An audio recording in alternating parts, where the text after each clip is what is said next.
No, you're very welcome along to the Huddle Breakdown. The international window has closed, and Celtic are back in action this weekend as they take on Motherwell at 3 o'clock on Saturday evening.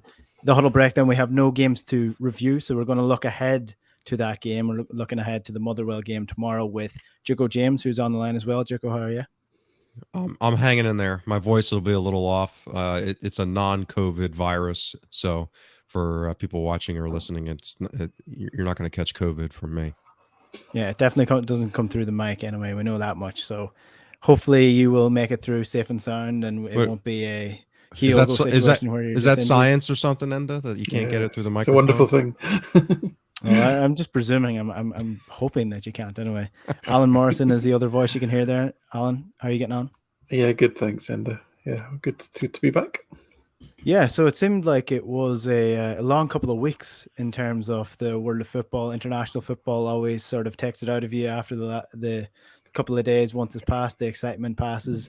And if you're a Scotland fan, I'm not sure the excitement ever begins. Judging by my timeline, I didn't get to see the Israel game or the other game that Scotland had, but Scott McTominay popped up with a nice bit of excitement at the end. So it's nice to see that Scotland are flying the flag that Ireland used to of scraping by despite people expecting probably better performances from that. So, but we're going to park the international football. We're going to move on to Celtic's return to football, hoping to build up upon the Aberdeen win before the window and get a win against Motherwell tomorrow at 3 o'clock. They're away to Motherwell.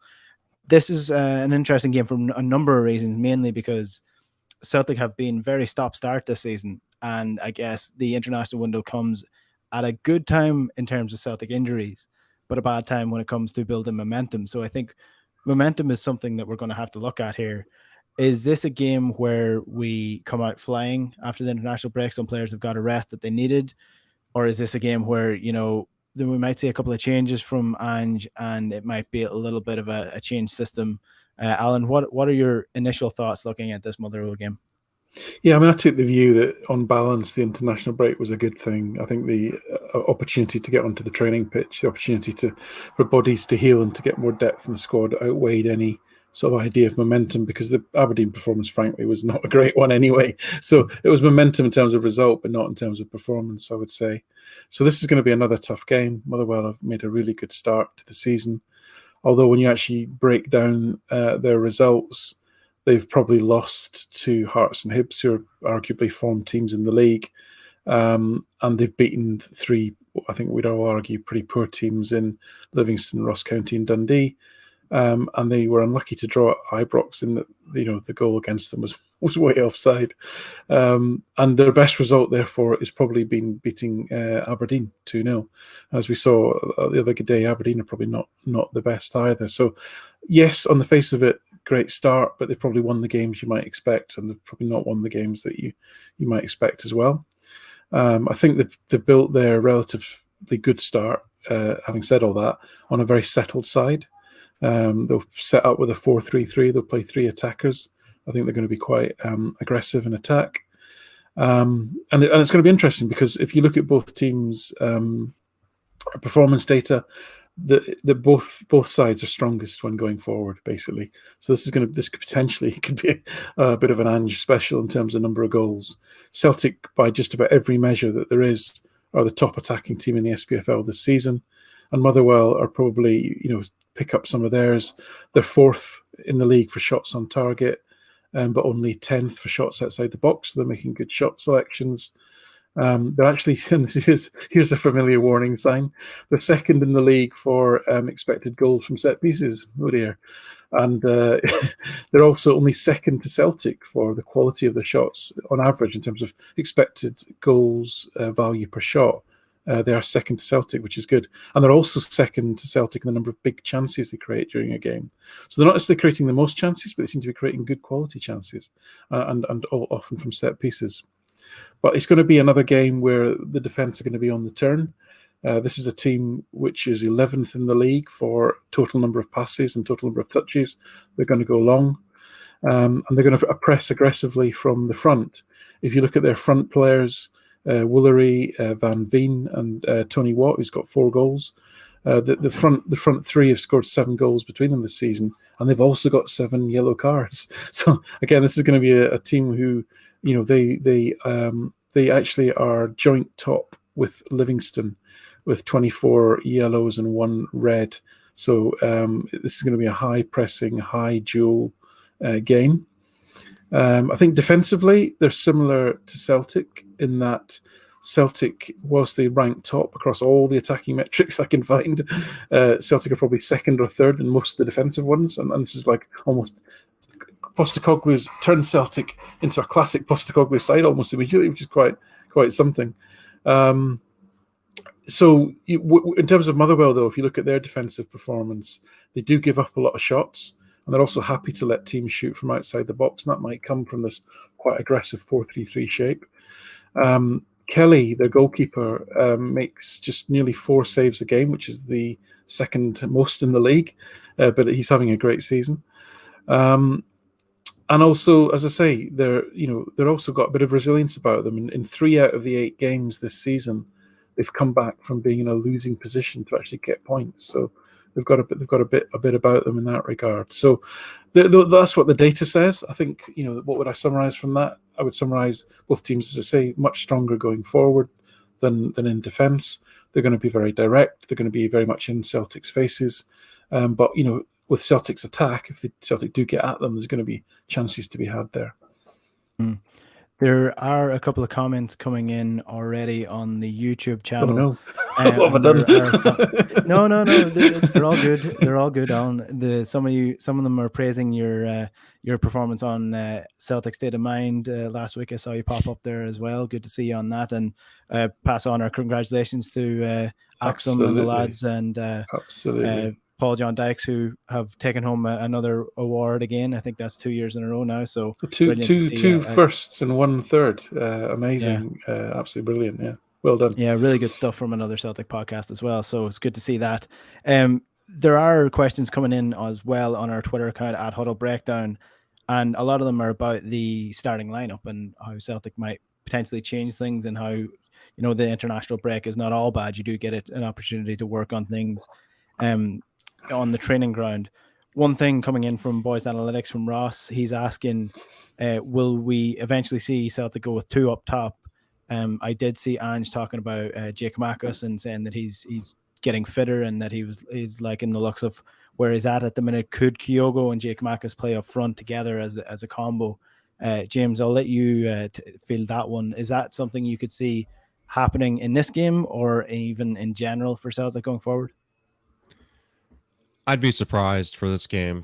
I'd fully expect him to go with Kyogo, and I mean, the travel will have been a bit burdensome for him. Both him and Rogic went to the Middle East for a game, and then separate games, and then played each other in Japan. So they've done quite a bit of traveling. But Kyogo did not play a lot of minutes, I don't think, on international duty. So I'd be surprised if he doesn't come right back in.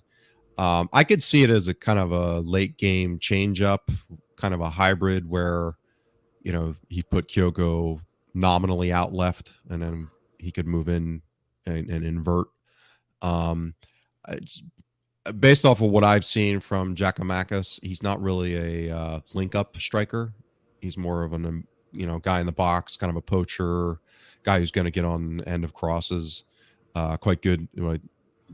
One of the things, the analysis I had read, is that he had improved greatly last season at heading balls, where he had been quite weak prior to that.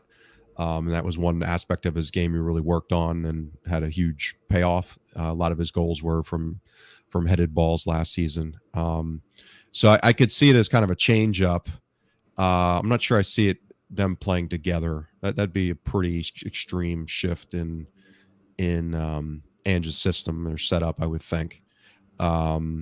So yeah, I'd be shocked for tomorrow, and maybe as a change up late in games, if they see a tactical advantage to be crossing balls. I'm not sure Motherwell's the team that we want to be whipping a bunch of crosses in from wide,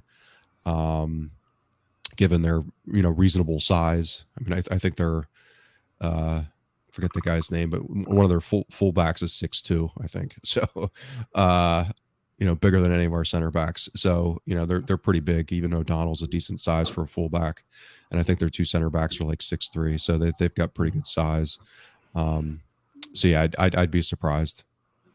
Yeah, Ange has been reluctant enough to change the formation and change the game plan. Is there any changes that you can foresee that isn't the Giakoumakis coming in, or do you think he's going to change it up, or do you think it's going to remain very similar to the Aberdeen one? I think the big question's in midfield. I think most of the rest of it's maybe at left back. I think from the press conference today, Juranovic isn't going to be quite ready yet. So that probably, that probably means Ralston at right back, and I would guess Montgomery at left back, but who knows? There could be a surprise there. I think the big question is whether Beaton plays or whether McGregor's at the 6 and he plays with Rogic and Turnbull, or maybe a surprise insertion of McCarthy or something. Who knows, with having 2 weeks of training. So I think that's the big question. I'd be surprised if it's not Turnbull and McGregor. It's really who's that third midfielder and where McGregor plays as a result.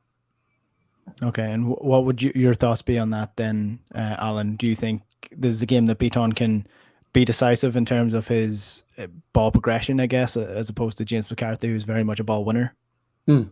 Yeah, I mean, obviously Beaton played against Aberdeen. We don't know if that was down to injury or what, but and I guess I honestly hold up my hands and said I can't think of a good option if you're going to play a central 3 in midfield. There just isn't a combination I can think of that's really optimal. And there might be some that are slightly better or worse. I guess I thought, after saying for years why are we playing Beaton at centre half, what stunned me a little bit this season in 2 outings that I've seen him is just how much pace he's lost, and maybe that answers why he's been put at the back. Again, when he came on against Leverkusen, I know that's a very fit, strong young side, but he'd only been on the pitch 10 minutes, and his recovery runs were just like, it was like he was pulling a small tugboat behind him. It was just awful. So that could be a risk. They look like they may have upgraded on Alan Campbell. The lad Slattery looks quite good. He's very aggressive as well in the challenge. So I don't know. I was just pondering there whether another option to reconfigure, which would actually come back to the original point about Kyogo and Giakoumakis, would be, could Kyogo essentially play as quite an advanced 10 behind Giakoumakis and then have 2 sitting?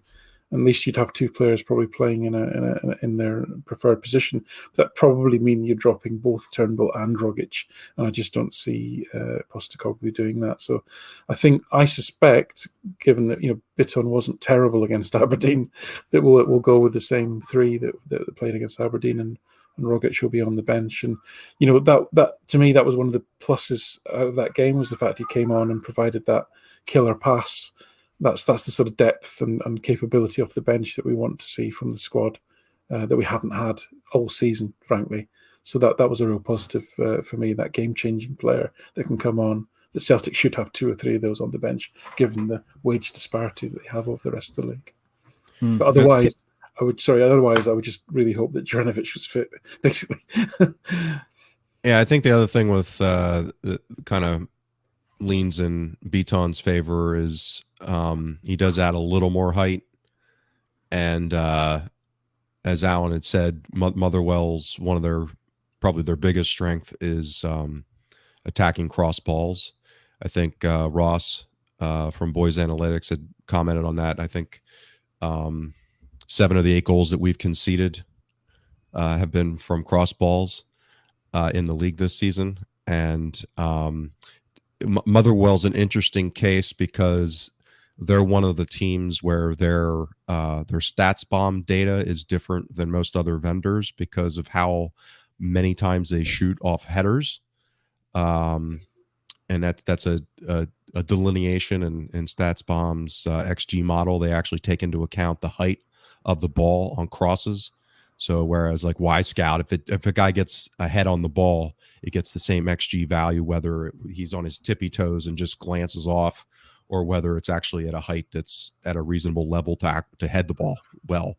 So StatsBomb's model actually captures that. And so one of the things that's interesting, Motherwell's been significantly overperforming, and they've scored a lot of goals. A lot of their goals have been from headers, good headers with like regular XG value, let's say 0.15, and they're top shelving it in the corner. Those kind of really good finishes from both Watt and I forget the other forward.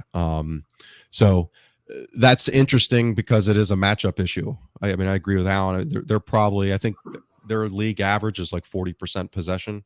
To put that in perspective, Ross County had marginally more possession against them at Fir Park. So, they're not going to be on the ball dominating possession, and particularly with us. I mean, they were against Rangers, they were basically 67-33. So yeah, they're going to counter and they're going to whip balls in and hope for set pieces. So I think Beaton would help to a degree, at least on the margin, from a set piece perspective. So that could be another reason that he ends up getting selected. Can I ask a rather silly question? And it might be such a simple answer.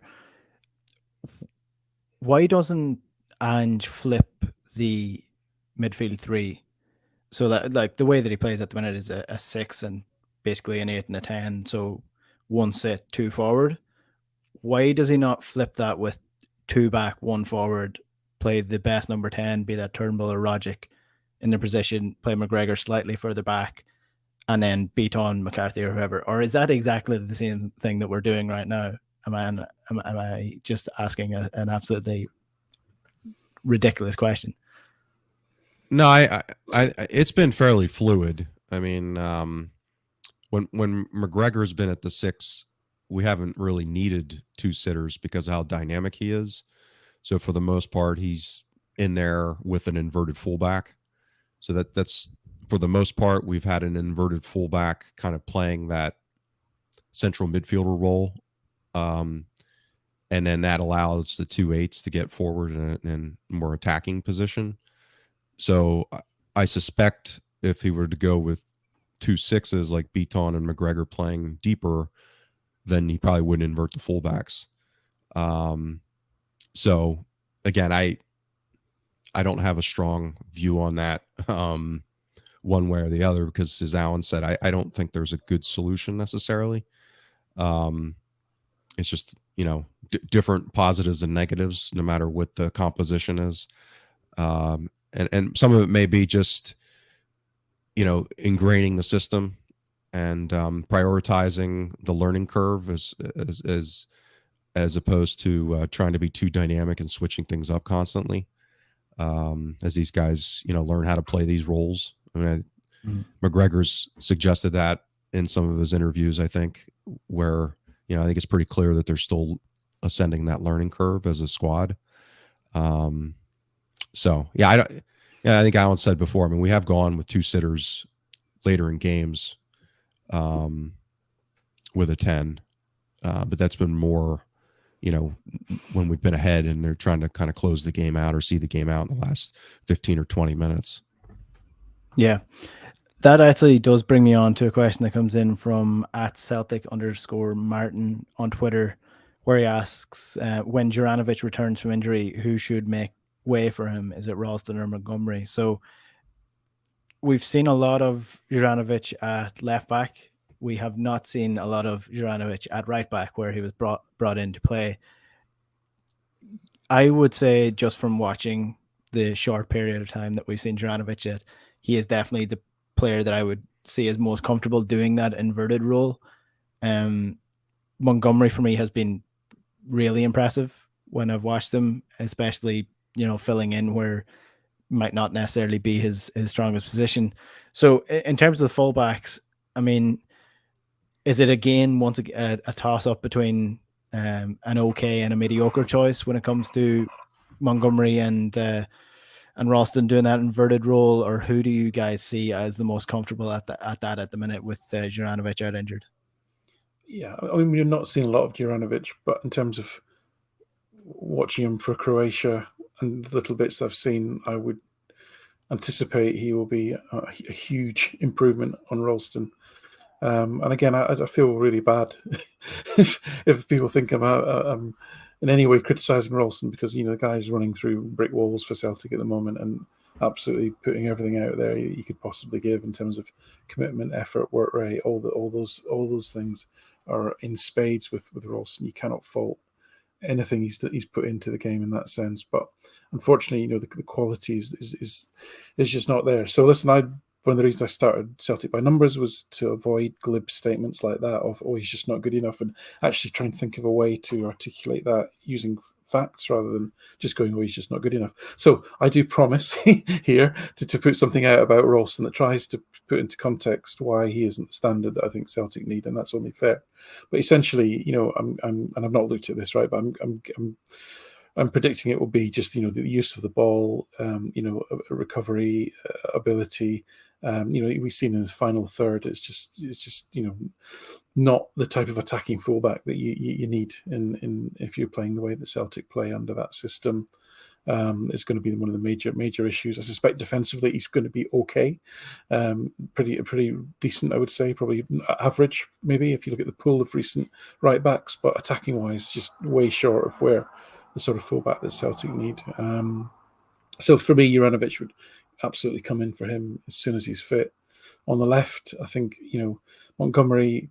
I think I said this on the Axon pod. I always watch the game getting really frustrated at him, and then when I look and capture the data, I always think, oh, he didn't do as bad as I thought he did. So which is nice. And again, I need to probably kind of quantify that a little bit better and do a proper piece on him when he's got enough minutes under his belt. And he's flipped and changed, the kid, between left wing and left back as well. So I don't want to be too harsh on him. I think he's actually probably done a decent job, but it remains a position where we're filling in with players that probably would have been released if it had not been for the massive overhaul, i.e. Ralston, and players who've been chucked in probably a bit before their time in Montgomery in what are, in this way of playing, two absolutely key positions. James, do you want to come in on that? What's your preference in terms of the fullback position? Yeah, I'd probably deviate a little bit from Alan. My concern with Montgomery is in the inverted role, and some of this is anecdotal. I'll admit that. So I'd have to go back and quantify it, but his turnovers have been really bad ones at times, meaning that kind of glaring loss of possession, which leaves us. Sorry, do you mean in terms of the position he lost it, or the manner in which he lost it? Both. Yeah. So he looks to me like he's well suited for kind of a traditional attacking fullback role at this point, and he seems to me to be struggling playing inside and decision making, which again would be expected for a 19-year-old. I mean, if you think about this, given his lack of game time as a fullback period, and then to be thrown in as an inverted fullback when for the most part he's, either an attacking winger or an attacking fullback. I mean, those are quite different.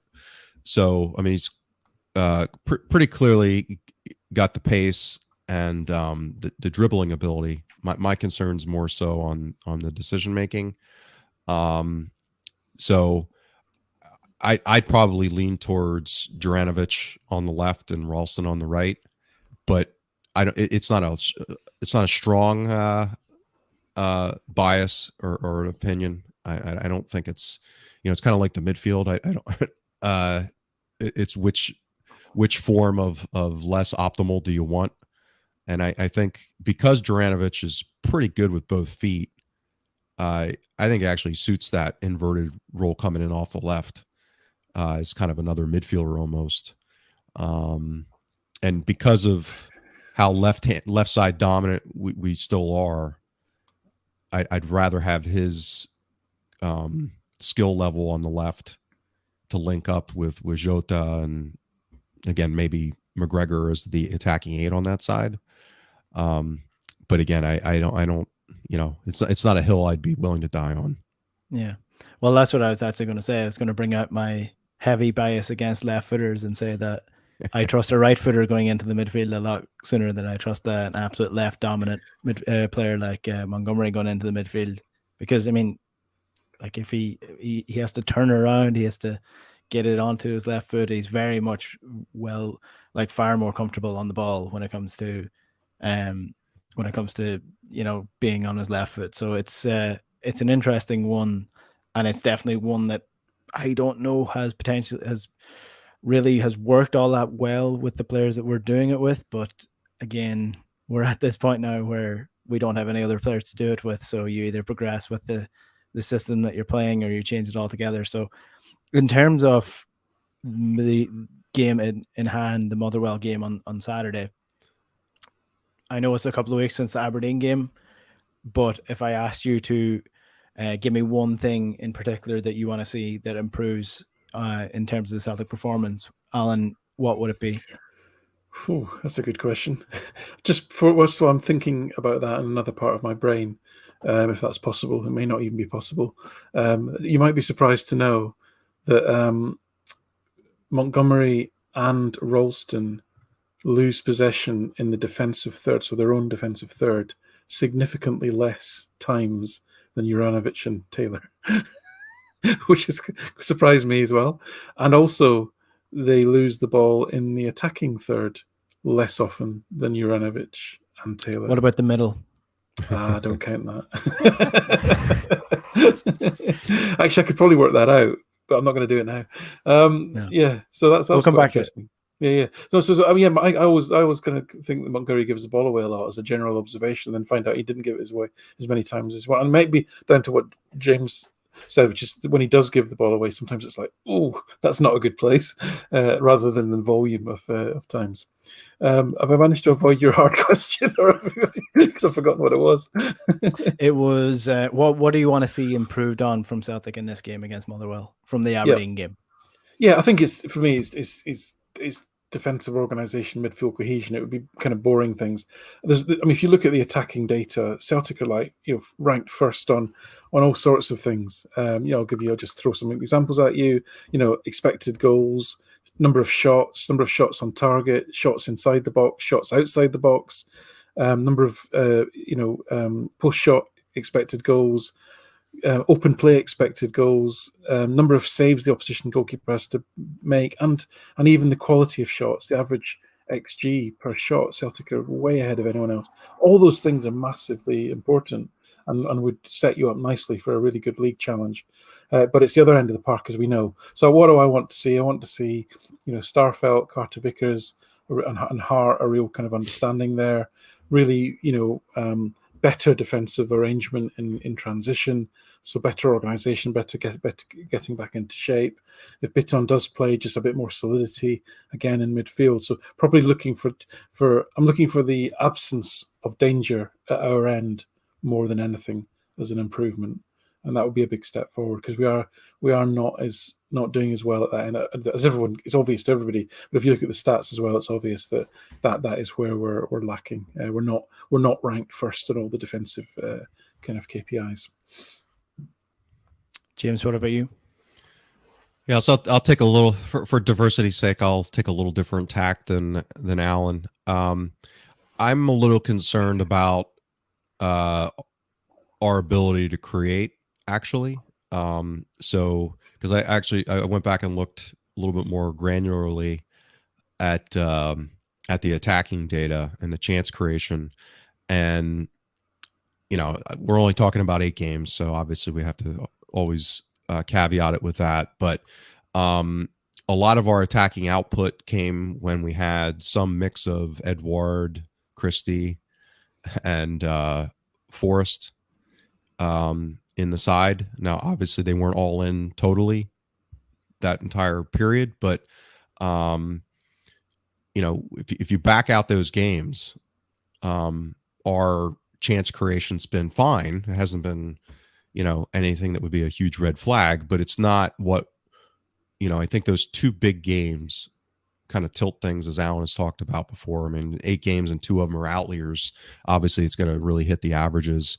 So I given the the issues that we're talking about in midfield, and as exciting as Jota has been, there hasn't been a lot of end product yet. And Abada's has been, I think we've talked about it as more of kind of a poacher's role as opposed to like outbound creation. Other than he's had some great crosses, but that's been a little hit and miss. So I'm looking for some consistency in quality chance creation going forward with the composition of players that we're left with now. I think we've seen Kyogo's a little erratic with his finishing. So I'd like those two things to take place. Maybe a 2+ XG kind of game with some actual good finishing, and start to see more of that. And because I think Alan's points defending are true as well. But I think we shouldn't be complacent about our output going forward. Because I think there's some of that relative because we've been able to do it against two really good European teams, even when we didn't have the quality of players that I mentioned with Edouard and Christie and Forrest. But again, I've theorized a lot of that was because those two teams, kind of sleptwalk through good chunks of those games, and they kind of turned it on for about a half hour each time to do the job. So that's my big priority. Because if this is a game where it's close and we're having trouble creating chances, the longer that happens, it's going to be a nervy game because that plays right into Motherwell, because they do have, pretty fit squad. As Alan said, they're more workmanlike, but decent athleticism, decent size. They can counter. And with our back four, back five, and let's say Beaton, if he is in there, wouldn't be unusual for us to commit some silly fouls within striking distance for set pieces. So just to kind of back that up, really, because I think it's a really good point. Just with some numbers, and then, if you look at open plays, this is not forget set plays, right? Just creating chances from open play, and this is all matches this season. Ranked 1 and 2 in creating open play chances is Christie and Edouard, and you cannot underestimate how big a loss those two will be. Even more worrying is that Rogic and Turnbull create at just over half the rate Christie did, and for Kyogo creates chances at about half the rate Edouard did. And Jota and Abada, I've got a very similar number of chances created, sort of 2.5 each per game. Both arrived at that number in very different ways, in very different styles of play. But that doesn't, again, you're looking at Christie at 3.3 chances per game, Edouard at 2.6. No one else reaches that number. As I say, Jota and Abada are probably creating chances at the same rate Edouard did, but you want more from your wingers and you want more from your central midfielders. And I keep banging on about this, and James is absolutely right. This is a real concern. And Christie, absolutely, even more than Edouard, I would argue Christie hasn't been replaced and needs to be replaced for other reasons. And I got, again, another piece I should probably do is, Christie not only is more creative and is a bigger goal threat than Rogic and Turnbull, he's clearly far more defensively, far more defensive output as well. That's a difficult thing to replace. Yeah, well, that's actually an interesting topic, because there's a conversation going on in the comments at the minute about what Scotland did against the Faroes, what Steve Clarke did when he went ultra attacking and basically went with 4 in the middle, 4 up front, and 2 at the back. And it does bring me on to sort of a Celtic and what I potentially would like to see improving, and maybe it is down to the inevitable lack of pace in the midfield. But it strikes me that our pressing isn't overall in that great of place, considering this is the type of football that Ange wants to play, is a high press to win the ball back in high positions and and catch the opposition off guard. Kyogo definitely stands out as the best presser of the ball in the front three. But outside of that, Abada is decent. I haven't seen much of it from Jota, and then it kind of falls apart from there. So again, is this another thing where it's just falling down on the midfield, where the pace isn't there to do it, so we're not doing it as effectively? And how do we make it work effectively without the midfield? Is it possible to do so? I'm not sure. I think it's a great point you made, Enda, because even Jota's fouling rate has been extremely high. I think part of that's because this is new to him. At least that would be my theory. He's trying to learn how to maybe press this way, and having some growing pains, so to speak. And while Abada is very active in pressing, he's not terribly successful. So he does a lot of engaging and a lot of movement, but he doesn't really win possession back very much. So if your two wingers aren't doing a great job, and Turnbull actually has been doing a decent job, I think, given his limitations athletically. But he's not a pit bull. He's not a dynamic athletic. He's not Christie, as Alan said, as far as that athletic dynamism from a pressing perspective. So this is the old Jenga thing. I don't think the pieces fit. And I think that's going to be an issue probably until we upgrade in the midfield athletically, and hope that the wingers can grow into this system as they ascend the learning curve. Because I think they have the athleticism. They certainly seem to have the athleticism to do it. Yeah, we're really stuck in limbo at the minute with this midfield. It's almost like we know what needs to be improved, but we just don't have the capabilities to do it with the players that we have.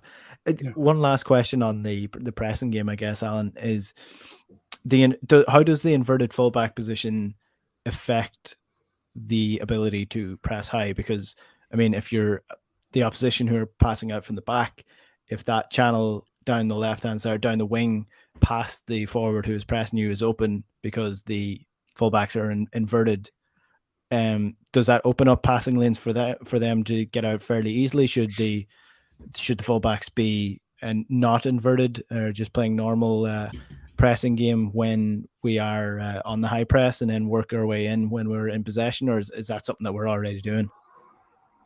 Yeah, so I mean, the inverted fullback tactic really, and there may be a little bit of misunderstanding about this, is comes into fore when you've got the ball. That's the first thing to say. And the idea really is that by putting additional players into the midfield, you free up those who would be playing in central midfield, so your 6 potentially and your 2 8s in this case, to push much higher up the pitch.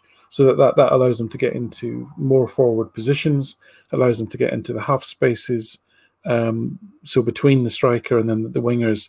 And what you're also trying to do by doing that is you're trying to draw the opposition's wide players into the centre of the park to create more space wide for your wingers to get one-on-one. So that's why someone like Jota is a good fit, because he's someone who wants to get one-on-one with his opponent and take him on. So that's the kind of one of the major objectives of that, is to push your creative players further up the pitch, get them more in contact with each other in attacking areas, and create overloads in wide areas. I'm oversimplifying, but that's essentially it. Now, obviously, to do that, you've got to have good timing. You've got to be able to take the ball in a central area. Taking the ball out wide, where you generally got the space in the game in front of you, is a bit difficult from taking the ball in central midfield, where you've suddenly got to think 360 degrees, where am I getting pressure from?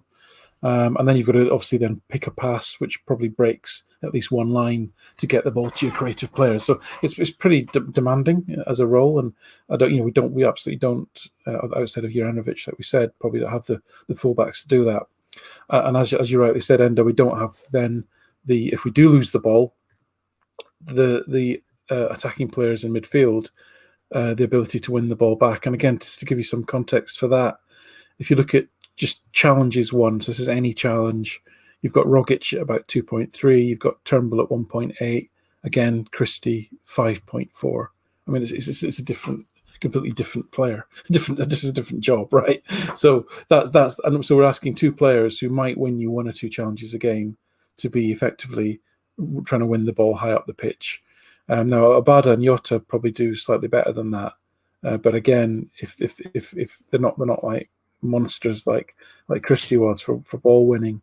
They're more around sort of two and a half challenges are going to win a game. So, yeah, real problem there in terms of the right players to play that inverted fullback and the right players to play a high pressing game, which is going to regain the ball back high up the pitch. And you might argue, well, shouldn't he play a different way then? But then I'm not sure. We've got enough, depth of squad to you might as well be hung for playing the way you want to play, given the lack of squad depth. I guess is what it comes down to. Yeah. And as I say, you cannot criticize. I know everything that James said about the creativity is right relative to the players that we had, but relative to the opposition that we were playing in the SPFL, our attacking output is very successful. And so you've got to give Postecoglou credit for that. And why would he change it in that sense? I really want to see Celtic just play 4-4-2 for the crack to see what happens. Stick it in the mixer. Just stick Turnbull and McGregor in the middle, Abada and Jota on the right and left, and then Jack Marcus. And you want Niall Quinn and John Aldridge up front. That's what you want. So I have kind of a hidden aspect to this. So, or I'll call it hidden. But I think as we saw, I think it was against Leverkusen, when Ralston was caught inside and there was that transition. And that, I think part of what Alan was saying is, if you're going to get caught, at least you're narrow, and then you force that transition and counterattack down the wings. So I think that's an inherent, let's call it vulnerability. I mean, it's from an optimization perspective and an analytics perspective, you definitely want to, if you're going to get attacked, you'd rather it be wide than central. But there's an issue that I don't think the sample size is necessarily big enough yet, but I think one of the issues that we have relative to cross balls is potentially that Hart's not very good at coming for cross balls. And that's one of the metrics that I have access now to with StatsBomb. They actually track a metric called claims. So, balls that come into the box that a keeper could go get. And right now, I think he's only made 2 claims out of, I think it's like 90 something potentially. How is that measured? Is that similar enough to the XG model where someone just sat down and so they actually examples? Yeah, they actually do have an expected claims metric. Yeah. So my God, these people need to get lives. I know. Tell me about it. No offense to you guys, but my God, the effort that went into getting that metric. Well, and so if you think about it, and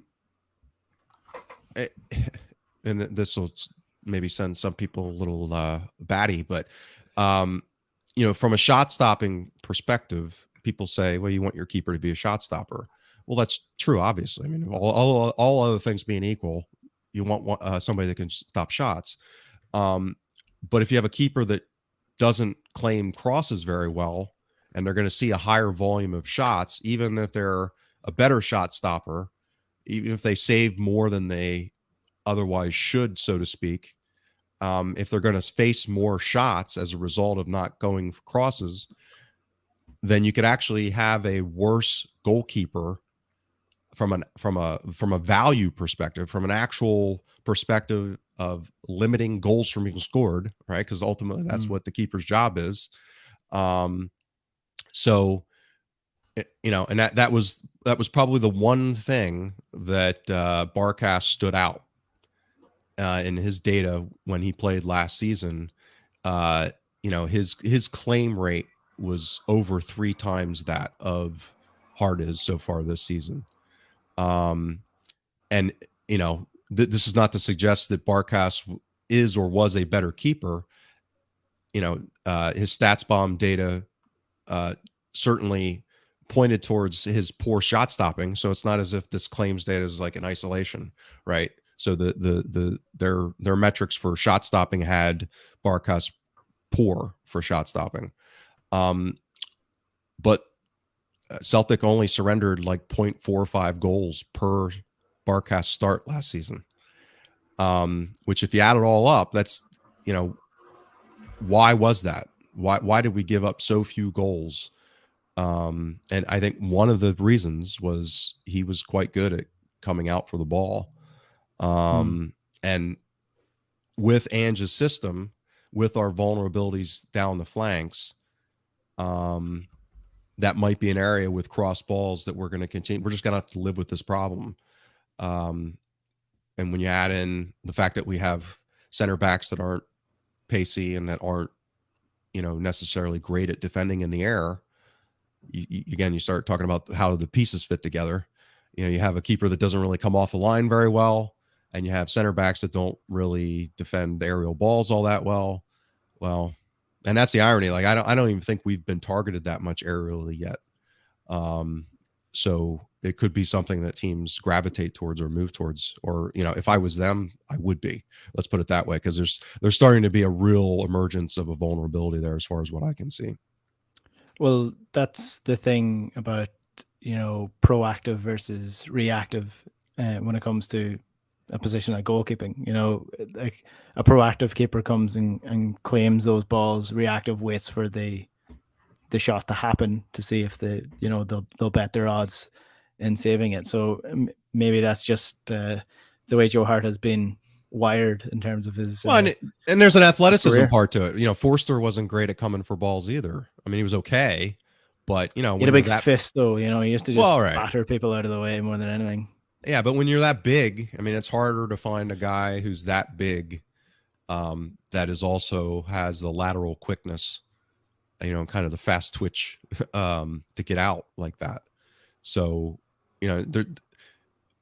again, I think that the potential for this being amplified because of the vulnerability. This is why I brought this up, is because within the context of this inverted fullback system, and that if we're going to give up opportunities down the flanks and those half spaces in transition, and then balls are going to get whipped in, I think that, from a system perspective, that could be a vulnerability that we're going to see kind of be persistent just because of who we have playing in those roles. So you've surprised me, James. Sorry, and I never picked up on any of that. I haven't picked up on any of that, on any of the data. And some of this is down to what are you capturing. And you mentioned something called claims, which is a new data point for me. I mean, me too. yeah. No, listen, yeah. I'm not deriding it. I'm intrigued actually, just to see what I'm trying to I'm thinking about in my head how to reconcile it with the sort of things I do, because ultimately I do. If it's a cross and he catches it, and he catches about 0.8 a game, which I know it's not a high level, but keepers don't catch that many crosses in a game anyway. I don't remember him fumbling one or hashing up a cross that he's come to catch. So it may be that, and this may be one of these absence of things where when he comes to claim the ball, he gets it. But the question is, should he have come to get the ball? That's a different question, and no claims data will show you that. Right. So that's why I said it's kind of a hidden one, because he may not, he justifiably may not. So this is my understanding of the model is to look kind of the average keeper, what they would come claim. So he justifiably could make decisions not to go get something because he shouldn't be, because he's not as quick as the average keeper potentially. But that still means that he's not getting the balls, and you wouldn't necessarily see that, meaning that, he doesn't try to go get it, and that ends up in an opportunity or a chance that, let's call, the average keeper might prevent from happening. And that's why I said, I mean, Barkas, his volume of claims was not quite 4 times greater, but like 3.5 times higher. Which again, it's just a different animal.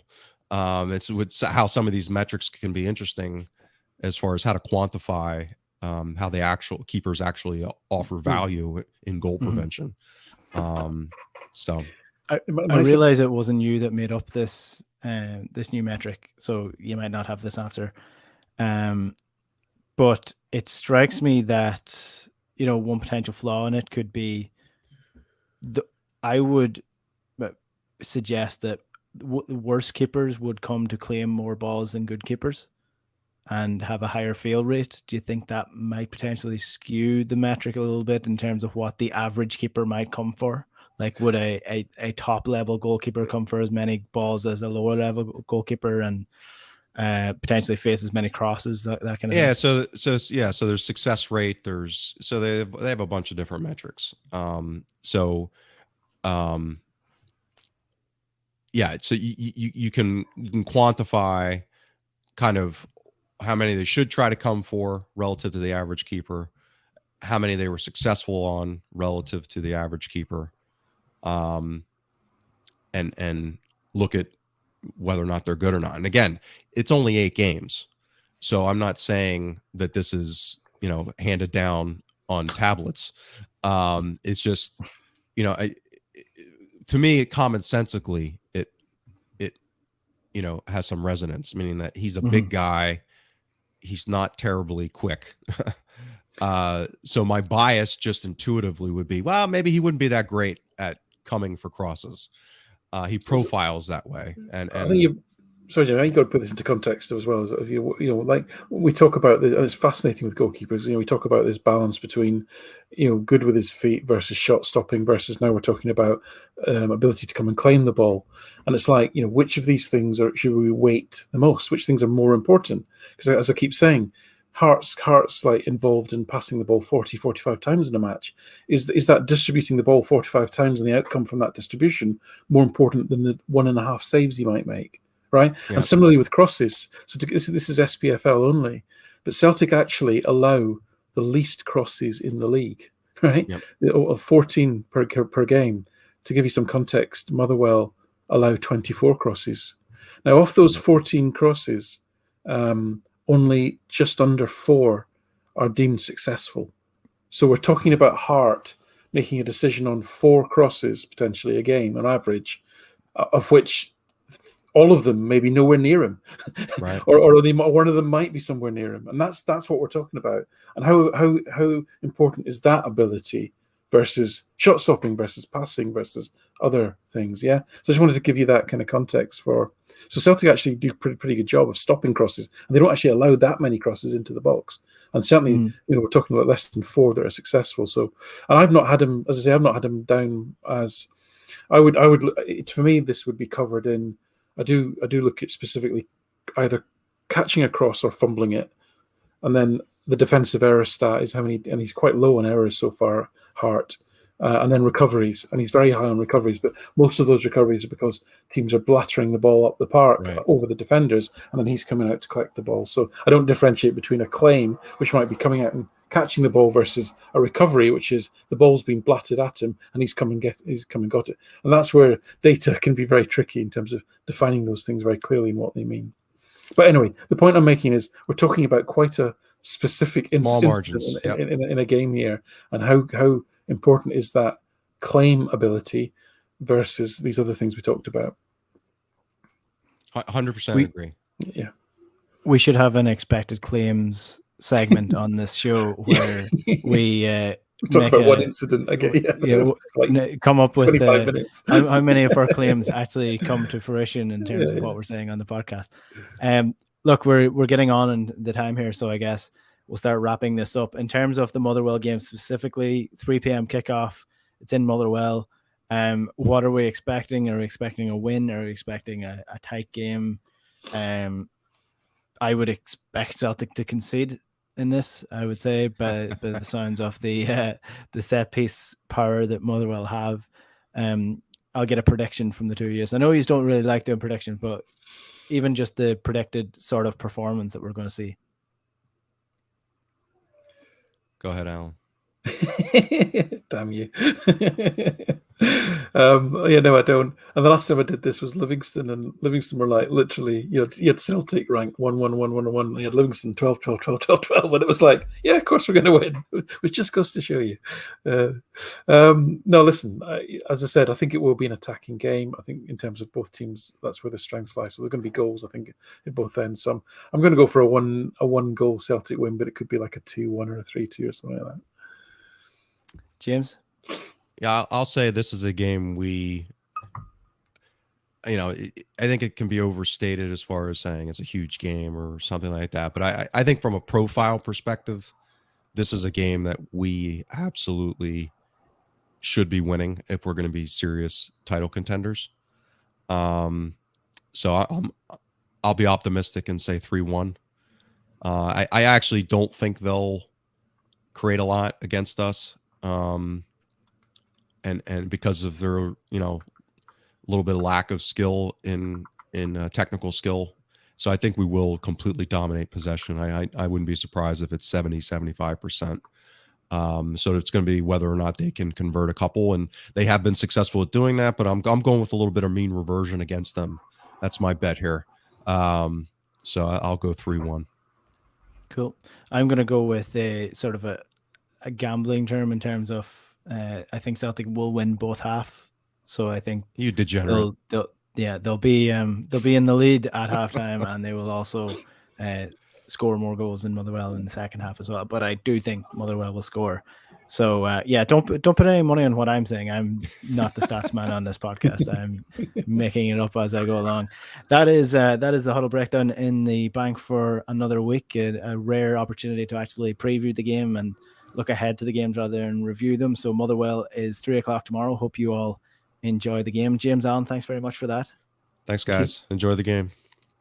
All right, cool. So if you want to listen back to this podcast, you can get us on Spotify or iTunes or wherever you get your podcast. You can get us on Twitter at Huddle Breakdown, and you can follow the Breakdown Inc. as well. Subscribe to the YouTube channel below if you want to get all these videos as well. So that's us in the can for one more week, and we will be back again looking back at this Motherwell game and looking at the Ferencvaros game as well. So thanks for watching. We'll chat to you later. Good luck.